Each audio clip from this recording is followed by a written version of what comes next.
Howdy, Nathan Adlen here at the 2016 North American International Auto Show, and behind me, the brand new GMC Acadia. And coming up next, everything you wanted to know.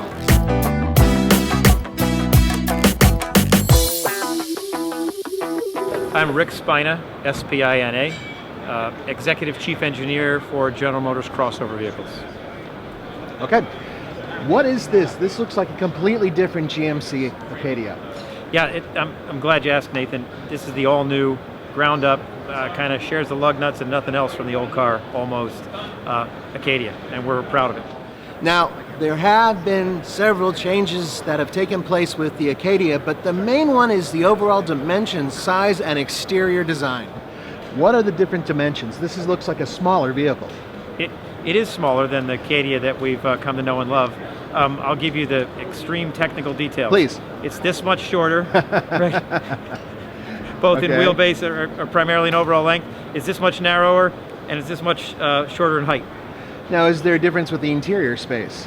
Interior space is only this much different. Okay, again, with my technical terms, but sure. What we've tried to do is really maximize interior space versus what we had in the previous car. Yeah, there's a little less interior volume, but your comfort level is about the same for 7 passengers.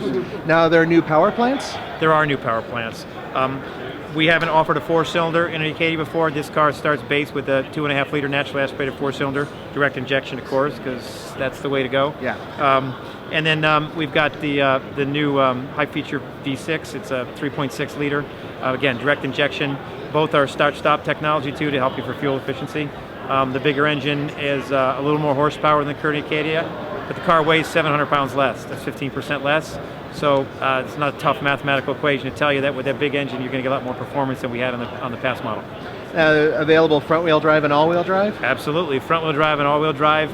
How can you be a crossover without both? Is there a different all-wheel drive system than the last one? It is a different all-wheel drive system. What's most important, we've gone to a driver-controlled choice between front-wheel drive and all-wheel drive. You select all-wheel drive when you choose to now. Again, that's for fuel efficiency and better control. Once you select all-wheel drive, then the car decides, okay, how much torque am I going to throw between the front axle and the rear? Excellent. And can you tell me, when is this vehicle going to be available? Spring of this calendar year. Now we're in 2016. You'll see it in the spring, mid-spring, and it'll be all over the country.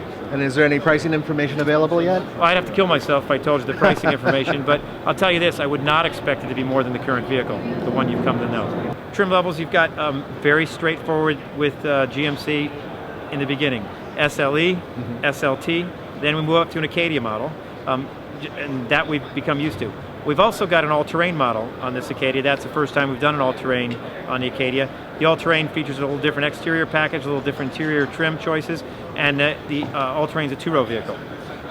The all-terrain does, though, feature a different approach to how we do the rear drive unit to give you what I would most characterize as a limited slip type of differential on the rear. That's not really what it is, but that's how it behaves, meaning if I lose all my traction on one of the rear tires, I load extra torque to the other side so that I can make sure that I can maintain traction. So it's a different take on torque vectoring in the rear end. That's exactly right. A different take on torque vectoring. You got it.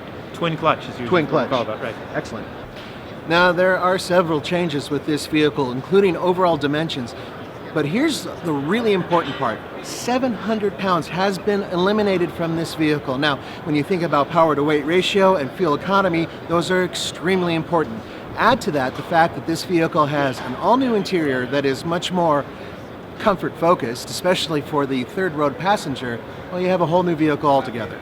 On the interior side now, customers got a couple of choices here. I mentioned that the all-terrain would be the 2-row or 5-passenger vehicle.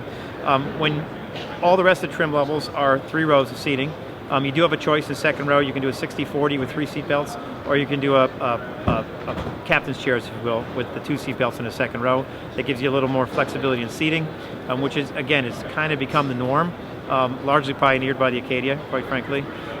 So that works out well that way. We've gone to a lot of the things that you now expect in newer entries to push-button start, stop-start technology for fuel economy. I think I mentioned that before.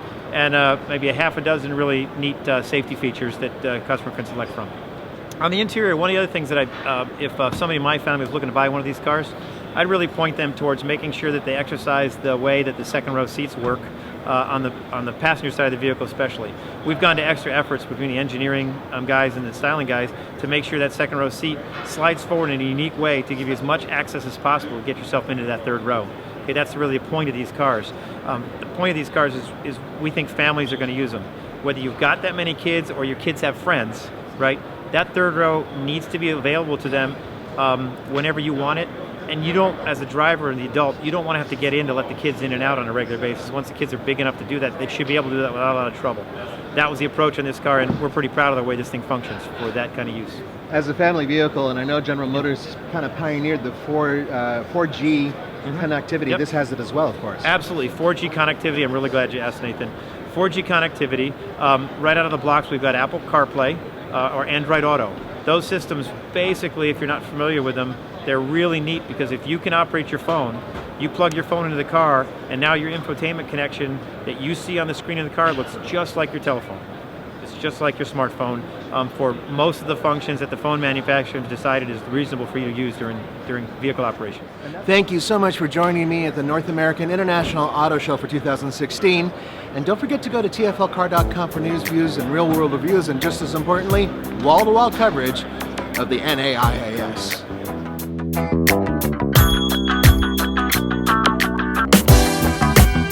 Howdy folks, Nathan Adlen here at the 2016 North American International Auto Show, and this is a special guest because it's the all-new 2017 Raptor Super Crew. And coming up next, we're going to talk about it. We're going to talk about its 10-speed automatic transmission, and we're going to talk about its new engine. Just wait until you see what we have in store for you.